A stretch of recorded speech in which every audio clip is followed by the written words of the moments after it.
Alright guys, let's revisit the Galaxy S20 here. This is a very good flagship that I always like to revisit because this thing is aging extremely well. This phone, it's on its the latest security patch is March 1st, 2025. And it's, got its last MageOS update with Android 13 One UI 5.1.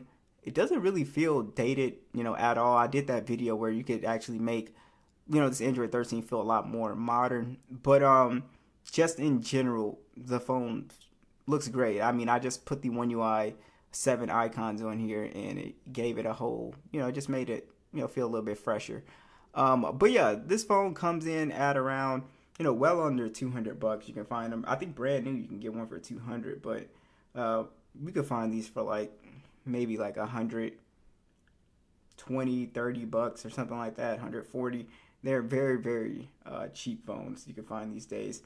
But yeah, I think the one thing that a lot of people kind of don't like about the S20 series in general is that no one really likes this kind of bland design, and it doesn't look bad. It just looks pretty bland. It feels really solid in the hand. It doesn't really have I don't know, like a design identity like we saw in the S10 series, even the S21 series that, comes after this. This one is just, it's kind of an awkward looking phone. What do you guys think? A lot of people do not like this design, and also the color options a lot of people didn't like as well too. I did get the S20 Plus when it first came out, which is extremely similar to this one, but it's very comfortable to hold. It's actually very light as well. It's 163 grams here, and we have IP68 dust and water resistant. It's got a glossy back, and it actually was the last base model phone from Samsung to have the SD card support. So the base model came with 128 gigs. You could just pop a 512 gigabyte card in here and you'd be good to go. You could just play transferring files to the memory card and stuff like that. So that was, that's always a really great thing if you take a lot of video, download a lot of content. But yeah, hardware, I don't think it looks terrible, but I do agree. It is a very kind of bland design. But believe it or not, this screen is actually a lot sharper and it just looks extremely clean compared to even the newest phone like S25 and 24. It's because this thing has a 1440p display. After this, Samsung went downgraded the screens to 1080p. I'm assuming for battery life, which didn't help at all because the chips were so inefficient. But this thing is like crystal clear. The text and icons when you run it in 1440p on, a pretty, not small, but it's a 6.2-inch panel. It's a dynamic AMOLED 120 Hz HDR10 plus. It's 1200 nits peak brightness, so it's not like crazy bright outdoors like today's phones, but it's decent. You could definitely tell it's aged in that regard, being kind of a little bit tough to see in direct sunlight. But I still think this thing looks amazing. The colors pop. It is a curved display, which you may or may not like. The bezels are respectable on here. They're not crazy. It's 89.5% screen to body ratio, so it doesn't look awful. It's not even at the top and bottom, but I don't think it looks terrible. And like I said, guys, the PPI on here is pretty high. It's 563. So when I tell you that these icons are crystal clear, they look extremely sharp. Like text and icons, everything looks like crazy clear and sharp on this display. So that's one thing that I really like. And again, Samsung, they never went back to the 1440p screens on these kind of smaller devices here. It is kind of a taller phone as well too. It has a 20:9 aspect ratio as well. So the base models, I believe they have a different aspect ratio. They're not as tall as this phone. But yeah, I do think the screen has aged extremely well. I mean, this thing is really nice to look at. Now, the only downside to this display is that you can only use the 120 hertz at this resolution right here, which is not bad. It's 2400 by 1080. So basically, you have to kind of downgrade it to 1080p, but it still looks very sharp even at 1080p because of the PPI. But when you put this thing in 1440p, I'm telling you, this thing is like crazy crystal clear. Like, it looks really, really good, guys. I'm always impressed with, how sharp this thing looks. So this version is the Snapdragon 865. The global version is the Exynos 990. And as far as the Snapdragon version goes, it's very quick and very fast. So this, processor just in general is extremely efficient. I never had any type of heating issues with this in the 865 or the 855 chipset. This thing is blazing fast. So I think that's probably the most impressive thing. It does not miss a beat, guys. When you're just doing, normal stuff, on your phone, I mean, this thing is really, really quick.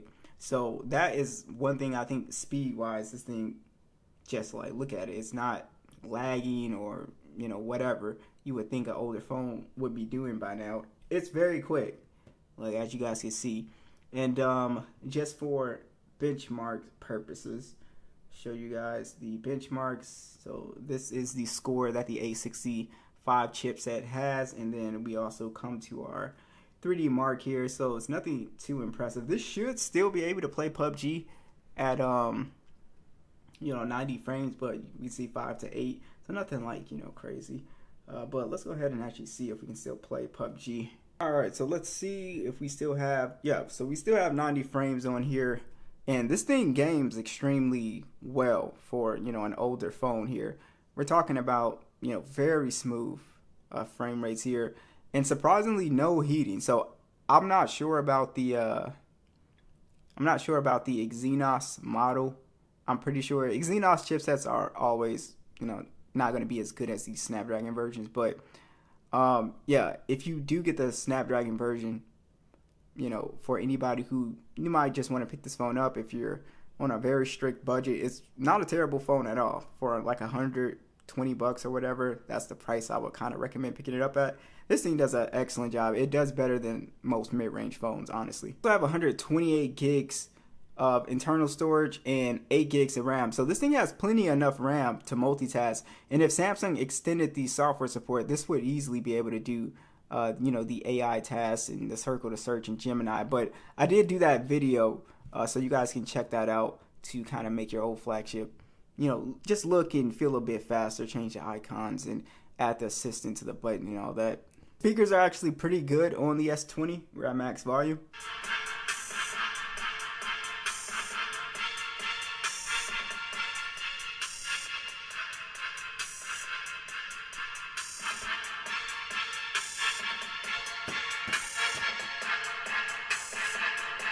So I would say the one thing that these speakers could definitely improve on is they definitely lack in the bass department a bit, but the overall sound sounds very clear. It's not distorting or anything like that. So it has a very good sound profile. It's just that, it does lack in the bass department a bit. And the fingerprint scanner is still pretty quick. Usually don't have any major issues with this one. It's an ultrasonic.